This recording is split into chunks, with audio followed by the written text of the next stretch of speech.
Hello আমার প্রিয় বন্ধুরা, আশা করি তোমরা সকলেই ভালো আছো।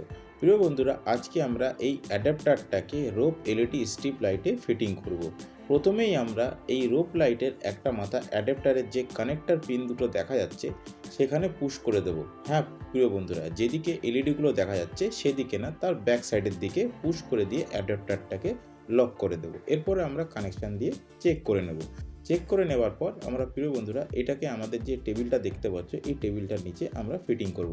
প্রিয় বন্ধুরা, তো প্রথমেই বলে রাখি, এখানে যেহেতু আমাদের প্রোফাইল চ্যানেল ফিটিং করা হয়ে গেছে, তাই আমাদের এখানে স্ট্রিপ লাইট লাগানোর কথা ছিল। পরে প্ল্যানিং চেঞ্জ হয়ে যাওয়ায় আমরা এই এলইডি রোপ স্ট্রিপ লাইটটাকে ফিটিং করেছি। প্রিয় বন্ধুরা, তোমরা সকলেই জানো যে এলইডি স্ট্রিপ লাইট 5 মিটারের হয়ে থাকে, আর এখানে প্রয়োজন আমাদের 2 মিটারের। সেই ক্ষেত্রে আমাদের 3 মিটার যেহেতু পড়ে থাকবে, সেই ক্ষেত্রে আমরা এখানে রোপ এলইডি স্ট্রিপ লাইট ব্যবহার করেছি। প্রিয় বন্ধুরা, তোমরা যদি এই প্রোফাইল চ্যানেলটা আমরা এখানে কীভাবে ফিটিং করেছি যদি দেখতে চাও, তাহলে অতি অবশ্যই কমেন্ট করো। তাহলে আমি নেক্সট ভিডিওতে তোমাদের এখানে দেখাবো যে আমরা এখানে প্রোফাইল চ্যানেলটাকে কীভাবে ফিটিং করেছি। আর প্রিয় বন্ধুরা, এখানে আমরা যে ফল সিলিংয়ের কাজটাও করেছি, সেই কাজটাও আমরা আমাদের এই ভিডিওর নিচে দেওয়া লিঙ্কে ক্লিক করলে তোমরা সম্পূর্ণ দেখতে পারবে। তো প্রিয় বন্ধুরা, ভিডিওটা ভালো লাগলে প্লিজ একটা লাইক করো, এবং আমার চ্যানেল নতুন হয়ে থাকলে প্লিজ আমার চ্যানেলটাকে সাবস্ক্রাইব করো।